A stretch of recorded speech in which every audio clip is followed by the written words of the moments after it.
ก็พบกับบรรยากาศยามเช้าๆพี่น้องเอ้ยมื้อนี้รู้สึกว่าจะอากาศดีขึ้นเนาะพี่น้องเนาะหลังจากเมื่อวานนี่ครับมีฝนตกโปรยปลายมาอันเบิดมื้อเนาะมื้อนี้ก็เห็นแสงแดดแน่พี่น้องเนาะพี่น้องเอ้ยก็เฮาก็มาอยู่ในบ้านในซองหรือว่าในกระต๊อบของทางครอบครัวน้องไก่ทองคือเก่าพี่น้องเอ้ยเนาะซึ่งเพิ่นก็ตื่นแต่เช้าบ่ฮู้เฮ็ดหยังกินพี่น้องเอ้ยมาเยี่ยมมายามเพิ่นมื้อนี้เนาะนี่แหละก็สิมาสอบถามเบิ่งทางกระต๊อบเพิ่นเนาะก็มีทั้งเอื้อยทั้งอ้ายทั้งอเมริกาเก่าแหละพี่น้องเอ้ยเพิ่นให้มาสอบถามเบิ่งเนาะแล้วก็มาสอบถามเบิ่งว่าสังกะสีเพิ่นพอบ่เนาะและก็ไม้โครงหลังคาเฮือนเพิ่นนั่นแหละพี่น้องเอ้ยเนาะทางวลาก็สิมาไล่เบิ่งว่ามันมีจักเส้นเนาะแล้วก็สิมาไล่เบิ่งผาพี่น้องเอ้ยผาอันน่ะเจ้าคิดว่าอันน่ะผาแถบนี่เจ้าคิดว่าใช้จักแผ่นให้เจ้าไปไล่เบิ่งไปไล่เบิ่งใช้จักแผ่นเฮาก็สิไล่เบิ่งก่อนแอมให้มันนั่นน่ะเบิดเลยเนาะทั้งเทิงนำแน่ไล่เบิ่งนุแต่ว่าเวลาสิไล่เบิ่งโครงหลังคาให้เพิ่นไล่ไม้ก่อนเวลาสิไล่โครงหลังคาอีกทีนึงพี่น้องเอ้ยประมาณ15เนาะหรือว่า10 11 12เนาะเพราะว่าแผ่นหนึ่งมันก็บ่ได้ใหญ่เนาะนี่ซ้ำนะพี่น้องแผ่นหนึ่งเฮาไล่เบิ่งสิไล่เผื่อไว้เนาะ1 2ทั้งครัวเด็กก็ต้องใส่อีกบ่ละแผ่นเนาะ1 2 3 4 5 6 6 7 8 9 10 11แล้วก็สิงัดเอาพี่น้องเอ้ยตองเด้งัดเอาใส่จริงคือบ่ใส่ทางแปรมันโอ้ระวังเด้อบัดนี้เด้อจับมือระวังเด้อทับเด้ออ๋อพี่น้องไอ้บ่มีระวังเด้อทับกันก็บ่ได้เด้อนี่มือนี่ครับกล้องเอาระวังเด้อระวังขาเด้อทะทุนี่พี่น้องซอยเพิ่นมีขากล้องลืมถือมาพี่น้องเอ้ย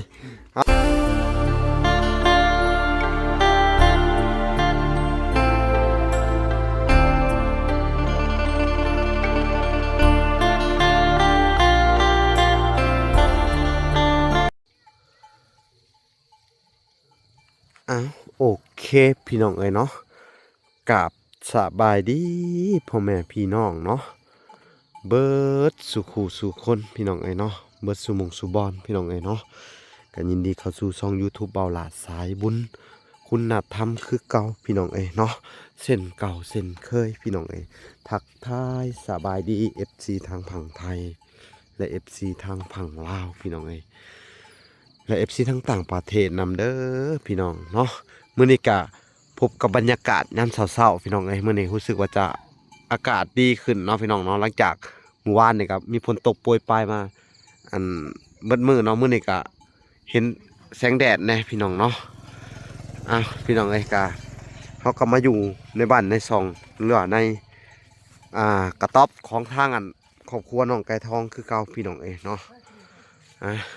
ซึ่งเพิ่นก็ตื่นแต่เช้าบ่ฮู้เฮ็ดหยังกินพี่น้องเอ้ยมาเยี่ยมมายามเพิ่นมื้อนี้เนาะนี่แหละก็สิมาสอบถามเบิ่งทางกระต๊อบเพิ่นเนาะก็มีทั้งเอื้อยทั้งอ้ายทั้งอเมริกาเก่าแหละพี่น้องเอ้ยเพิ่นให้มาสอบถามเบิ่งเนาะแล้วก็มาสอบถามเบิ่งว่าสังกะสีเพิ่นพอบ่เนาะและก็ไม้โครงหลังคาเฮือนเพิ่นนั่นแหละพี่น้องเอ้ยเนาะทางวลาก็สิมาไล่เบิ่งว่ามันมีจักเส้นเนาะแล้วก็สิมาไล่เบิ่งผาพี่น้องเอ้ยผาภาษาพื้นบ้านเฮาก็ผาไม้เหี้ยเนาะหรือว่าผาแถบนั่นเองพี่น้องว่ามันใส่จักแผ่นเนาะแล้วก็สังกะสีพี่น้องว่ามันใส่จักแผ่นเนาะพี่น้องเอ้ยนี่ก็มาเบิ่งทั้งแม่น้องไก่ทองกับบ่ฮู้ว่าเฮ็ดหยังอยู่เนาะนี่พากันเฮ็ดหยังน่ะโอ้ทอดไข่โอ้เนาะ ทอดไข่พี่น้องเอ้ยเนาะผิงไฟเนาะอากาศสีหนาวๆในมื้อนี้เอ้าสบายดีเด้อ สบายดี อืมสบายดี ลูกเอ้ย สบายดีสบายดีน้องไก่ทองอืมหลานน้อยสบายดีเด้อ สบายดีเหรอ สบายดีแล้ว สบายดีล่ะโอ้เอาสบายดีพ่อน้องไก่ทองกะสิมาสอบถามเบิ่งอันนี่แหละ อันนี้เด้อกับผู้ดีมีทั้งผู้ใหญ่ผู้เก่าหั่นแหละที่ว่าซื้อข้าวของให้เจ้าแล้วก็ซื้อสังกะสีนี่แหละ เพิ่นก็สิมาเพิ่นก็ว่าเรื่องของโครงหลังคาเฮือนเจ้านี่แหละ เด้อก็สิสั่งไม้สั่งหยังให้มาเนาะอดเอาก่อนเด้อจงซ้ำไม้มาเนาะถ้าว่าโมเมนต์มื้อนี้ก็น่าจะเป็นมื้ออื่นบ่หรือแนวใดเดี๋ยวเฮาสิโทรไปสั่งไม้ก่อนเนาะอันน่ะเจ้าคิดว่าอันน่ะผ้าแถบนี่เจ้าคิดว่าใช้จักแผ่นให้เจ้าไปไล่มึงไปไล่มึงใช้จักแผ่นเฮาก็สิไล่เบิ่งก่อนแอมให้มันนั่นน่ะเบิดเลยเนาะทั้งเทิงนำแน่ไล่เบิ่งดูพี่น้องเอ้ยแต่ว่าเวลาสิไล่เบิ่งโค้งหลังคาให้เพิ่นไล่ไม้ก่อนเวลาสิไล่อันโค้งหลังคาอีกทีหนึงพี่น้องเอ้ยประมาณ15เนาะหรือว่า10 11 12เนาะเพราะว่าแผ่นหนึงมันก็บ่ได้ใหญ่เนาะนี่ซ้ำนะพี่น้องแผ่นหนึงเฮาไล่เบิ่งมึงสิไล่เผื่อไว้เนาะ1 2ทั้งครัวนี่ก็ต้องใส่อีกบ่ละแผ่นเนาะ1 2 3 4 5 6 6 7 8 9 10 11แล้วก็ด้านข้างเนาะด้านข้าง12ประมาณ12แผ่นเนาะ13สั่งเอาเผื่อไว้เนาะ13แหละโอเคพี่น้องแผ่นละ80,000เนาะ13แผ่นและเฮาสิไล่เบิ่งตัวนี้อีกพี่น้องเอ้ยไล่เบิ่งไม้เนาะเบิ่งโครงห่างเบิ่งไอ้ไม้สีญัว1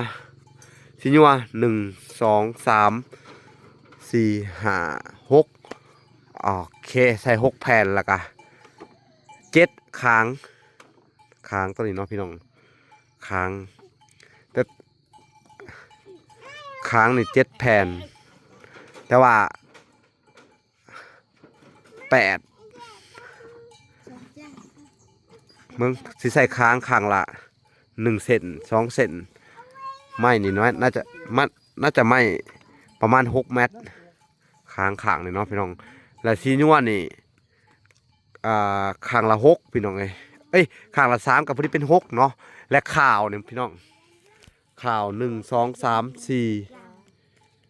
5ข้างละ5โต้ข่าวเนาะพี่น้องเนาะกับพอดีอันน่ะข่าว5กับเป็น10อันน่ะสีนัว6พี่น้องแล้วก็ค้างนี่2เซนเนาะโอเคพี่น้องค้างสั่งมา3เซนสั่งมาเผื่อไว้ค้าง3สีนัว6ข่าว10โอเคพี่น้องสิใส่ประมาณนี้แหละเนาะทางเบิดกับผู้ดีเดี๋ยวเฮาสิสั่งอันสร้างเพิ่นพี่น้องประมาณนี้แหละพี่น้องเนาะแต่ว่าสิให้เพิ่นมาวัดบนเนื้อที่นี่แหละพี่น้องบนเฮาสิเฮ็ดวัดกระต๊อบนี่แหละว่ามันสิใช่มันสิยาวจักแมตรอีหยังประมาณนี้เนาะพี่น้องเดี๋ยวเฮาก็สิสอบถามสร้างไม้เพิ่นอีกทีนึงเนาะแต่ว่าเรื่องของผาแถบนี่มันถืออยู่13 14เนาะสั่งไว้เนาะ14แผ่นเนาะเฮาขันบ่ถ้าขันกลางอีกอะเอามาเผื่ออีกเนาะถ้าสิขันกลางนี่มันนอนกันหลายคนแม่นบ่นอนหลายคนก็เอามาเผื่อไว้อีกเนาะนี่ขันแล้วเนาะ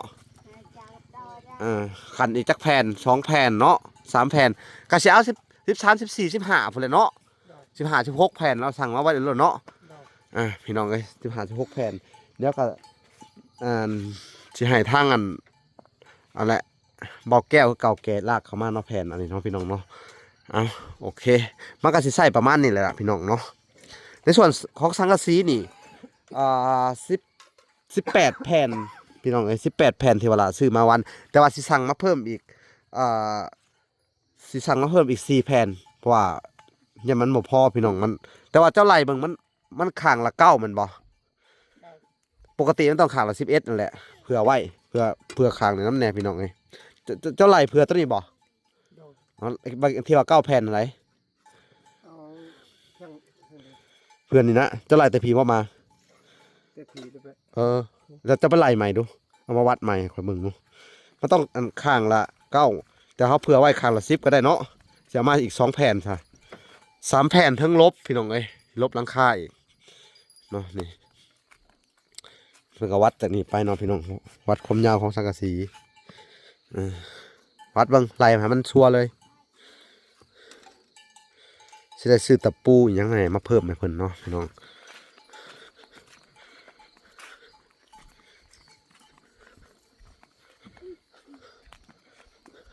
วัดวัดตัวนี้ก็ได้เผื่อไว้นี่แต่พี่โลดเอาวัดไปเด้อ1แผ่น2แผ่น3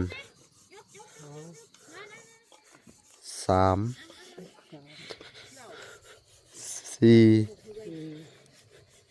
5 6 7 8 9 10แผ่นพอดีเลยโอเคอันน่ะข้างละ10แผ่นขาดอีก2แผ่นแล้วก็แผ่นที่3ขาดอีก3แผ่นจะเอามาเฮ็ดเป็นลบเนาะลบหลังคาเนาะอีกแผ่นหนึงเอาโอเคพี่น้องสังกะสีขาดอีก3แผ่นเนาะแล้วก็ตะปูนี่เขาซื้อให้เจ้าเลยเนาะตะปูตอกสังกะสีมีแล้วเนาะโอเคมีแต่ตะปูตอกคือค้างเนาะเอาพี่น้องเอ้ยอันคือมันพี่น้องตอกคือเราต้องสั่งมาอีกแล้วก็ตอกโครงหลังคาเนาะเอามื้อนี้ก็สิประมาณนี้แหละเนาะพี่น้องเนาะกับผู้ที่ทั้งวลากะได้โทรอันให้ทั้งรถน้ำบาดาลเพิ่นมาเจาะมื้อนี้แหละพี่น้องเอ้ยเจ้าคิดว่าบนได้พอน้องกระทองมันนี่ดูอันน่ะ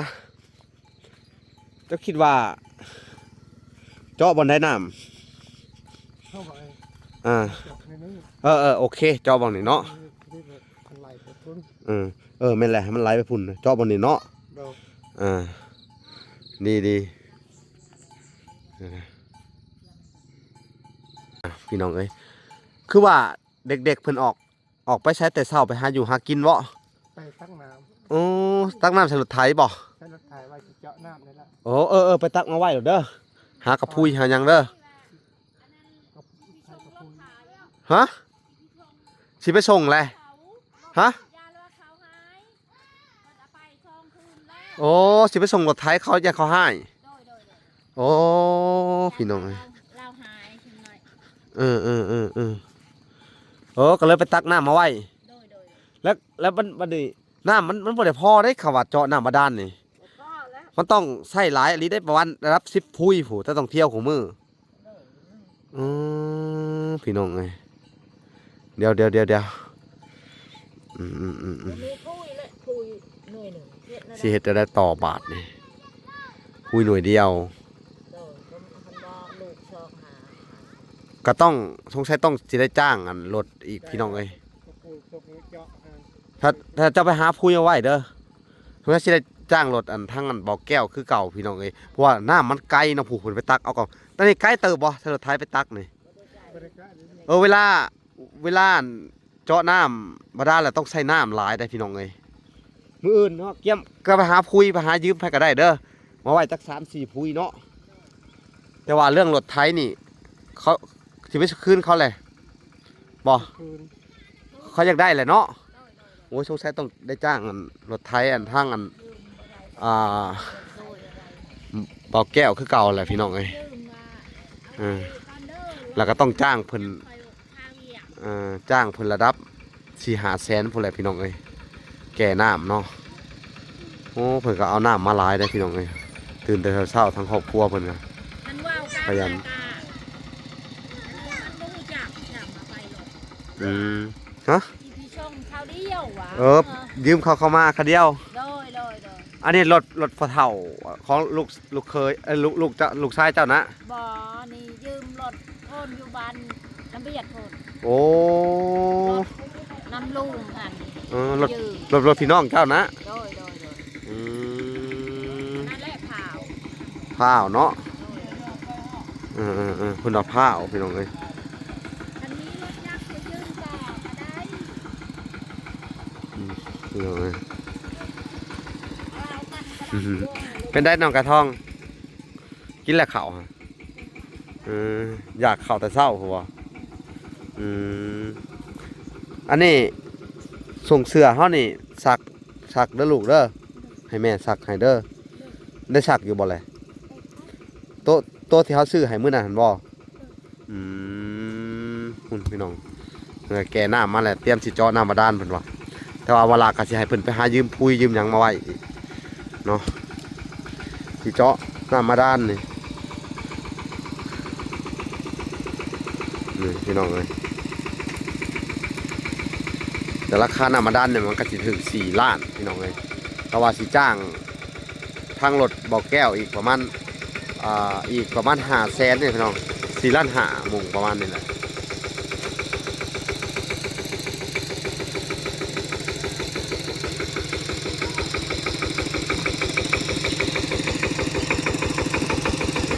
รถไถเพิ่นกับพาอยากไปคืนเขาพี่น้องเลยเพิ่นว่ายืมมาแก่คล้องมานี่แหละแต่ว่ามื้อนี้ก็ต้องไปคืนเขาเพิ่นว่า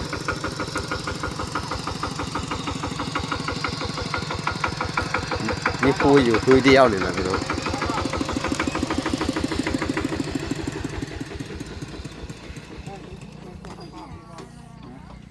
จาะในปางเกินเลยนอนเตียงอยู่เลย สิเจาะบอลนี้เพิ่นว่าเนาะ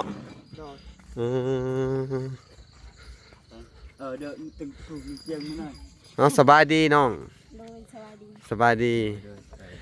ไกลเติบบ่ผมไปเอาน้ำนี่โอ้เผื่อมาฮอดกับผู้ที่เพื่อนเบิดเลยเนาะ เด้อ เพื่อนเบิดที่เงินตักใส่เต็มขู่ติ เด้อ ยังเหลือเท่านี้เนาะพี่น้องกระตุกกระติกอันนี้เนาะมันก็มีประโยชน์เนาะพี่น้องอันนี้คันแม่นเจาะน้ำแท้ๆนี่บ่พอได้นี่ต้องเที่ยวเบิดมื้อบ่ได้นี่ พอ พี่น้องเอ้ยในมื้ออื่นเด้อเพราะว่าให้มื้อนี้สิให้เจ้าเตรียมเครื่องของไว้เตรียมกับพุ้ยไว้ถ้ามีพุ้ยสิหาพุ้ยก็เอามาโลดไปยืมไผก็ได้เขาว่ามีบ่อนยืมถ้าบ่มีก็จักสิว่าจังได๋ล่ะพี่น้องเอ้ยเบิ่งมันก็ต้อง เจ็บปวด พี่น้องเอ้ย มันไปเบิ่นจะพูดกี่เย็ดดอกจ้ะ เย็ดได้ไปทางไหนเลยอย่าเชื่อเลย ตะวันชื่อ 9 บาทประมาณ 3-4 ก็ได้เพอฮัดเที่ยวเด้เที่ยวไปตักอันอีกพุ้ยหนึงก็ตั้งไว้นี่อีก3พุ้ย4พุ้ยเฮาก็ไปลากออกมาเนาะไปลากมาเทไปเที่ยวมาแหละจนกว่าเพิ่นสิเจาะน้ำแล้วเนาะ ได้หาแซงอะไรเนาะ นั่นก็ วางแผนกันไว้ น้อยเพียงน้อยนะ โดนผูกจิกระเตะซะ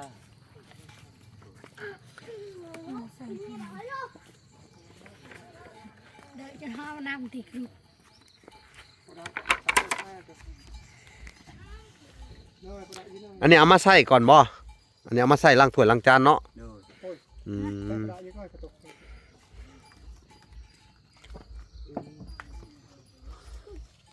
อันนี้คนบริบนจับเด้อนี่ว่าประจางรถเนาะที่5แสนอย่าจืดลูกรถเนาะ ตะผมก็ชอบนี่ไว้หลับดอกนายเว้นไป เราก็อันดาอุไรคอยเนาะ อัตราการทางการ อ้าวพี่น้องเอ้ยกินข้าวเนาะโอ้โดยห้องกินข้าวสวัสดีน้องพร เอาน้ำกันนะก็ไอ้น้องปลา พี่น้องกินย่านะฮะทอดไข่เห็นบ่น้องกระทองน้องพรพี่น้องเอ้ยกินข้าวก็ทอดไข่ที่เวลาซื้อมาให้เพิ่นเมื่อวานนี่แหละพี่น้องเอ้ยเนาะมีหมาหน่อยนำพี่น้องเอ้ย นางกระทองหันหัวจนชิตาย หัวยังไงหัว หัวว่ามาหน่อยอยู่นำ แซ่บบ่แซ่บพี่น้องเลยสบายดีเนาะปิ้งหยังนะฮะปิ้งปลาเห็ดเป็ดเก็ดจะคือปิ้งงูนี่ฮะแม่ไปได้มาจะคือปิ้งงูนี่พี่น้องเลย นั่นนึกว่า นี่พี่น้องเสมือนก็จะเอาน้ำลงอ่ะนี่แหละพี่น้องเอ้ยก็มาแจ้งข่าวดีเรื่องอันต่อเติมอันกระต๊อบน้อยเพิ่นพี่น้องเอ้ย Chôm nhầm nào. อ่า เอา นี่เสือลงจะได้นี่ฮะ ลงเลยเจอ ฮะเสือลงจะได้ใช่ไหมนี่บ่ลง ได้ โอ้ลงโอ้เสียไปได้นี่ Áo. กิ่งบ่ Áo. Áo sọc ở mũ tớ. อ๋อเอาถอดตู้ตรงไหนนิดนึง Được được. เออสิงัดเอาพี่น้องเอ้ย Tắm đấy. Ngắt ở xanh trên. คือบ่ใส่ทางแปรมันโอ้ระวังเด้อบัดนี้เด้อจับมือ ได้ก็ได้ก็ได้ ระวังเด้อ โอ้ย ทับ Để nó. ตับออกตัวนั้นบ่ออกตัวนั้น เดี๋ยว Ốc ở đây. โอ้ย อ๋อพี่น้องไอ้บ่มีขากล้อง ให้ประกอบนะ เอานี่ปุ้ยมาจับนี่มาจับไม้ข่อยนี่ข่อยสินะเอ้า Mày thấy biết ở xanh. นี่มาจับกล้องกับข่อยข่อยสิ Áo xanh tiếp. เดี๋ยวได้บ่จะมาจับกล้องกับข่อยนี่เอาเพิ่นโอเคได้แล้วบัด Rồi นี้ cặp bạn ăn class chúng mày tạt rồi năng được. ครึ่งให้เพิ่นก่อนพี่น้องเอ้ยระวังเด้อทับกันก็บ่ได้เด้อนี่ มือนี่จับกล้อง เพื่อใช่ เอา Tạt đang đường. ระวังเด้อระวังขาเด้อ À bôi. เอาทะทุนี่พี่น้องซอยเพิ่นบ่มีขากล้องเอาลืมถือมาพี่น้องเอ้ยเอาบัดนี้ได้แล้วเนาะ Rồi rồi đây là นักเด้เนาะ nát đấy. ทับกันนี่ก็เจ็บพอแล้วได้พี่น้องเอ้ยแบบนี้น้ำ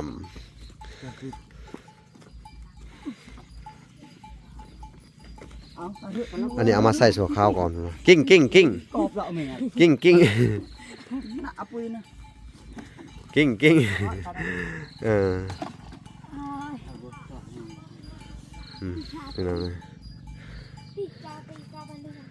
ก็ถือว่า ให้เราเนี่ยซื้อเอา ส่วนมาซับซาวบอลอยู่ใหม่นี่ก็ตะกี้มันหกเลยพี่น้องเอ้ยเป็นป่าคือว่าแป้นขึ้น เนี่ยต้นเตียงเนี่ยเตียงเราอยู่เนี่ยจกหลัง Đây, cho lặt tiền ạ bôi. เขตแดนก็น่าจะอยู่บอลนี้แหละพี่น้องแต่ถึงมันนี่รักเขตแดนที่แบ่งปันกันเท่านั้นเนาะนี่เพื่อก็สิเจาะน้ำในช่วงนี้เนาะพี่น้องนี่